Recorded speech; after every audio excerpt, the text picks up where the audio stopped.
பாலக்கோட்டை அதை விட வல்வெட்டித்துறை கருத்துறை போன்ற பிரதேசங்களை தான் எள்ளப்பாக வந்து ஸ்பெஷலா மக்கள் வந்து விரும்பி வாங்குறது. ஒரு சிலர் வெள்ளை வேணுமென்று தான் நிற்கணும். ஆனா எது நல்ல அது வெளிநாடுகளுக்கு கண்டா 2 நாளைக்கு தந்திரம்னா நான் 2 வயலில் போட்டால் அது 1 மாதம் பழுதாகாம இருக்கும்.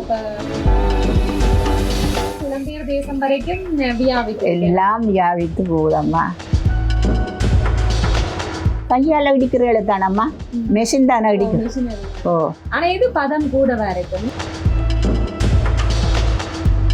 தனியா வெளியில பாக்கு என்று சொல்ற அந்த அதுக்கு இன்னொரு அடையாளப்படுத்துறது உங்களுக்கு கஷ்டமா இருந்திருக்கு. ஏன்னா நீங்கள் உற்பத்தி செய்து போட்டு இவத்துக்கு அடுத்ததா தொழிலை தானம்மா நம்புறான்.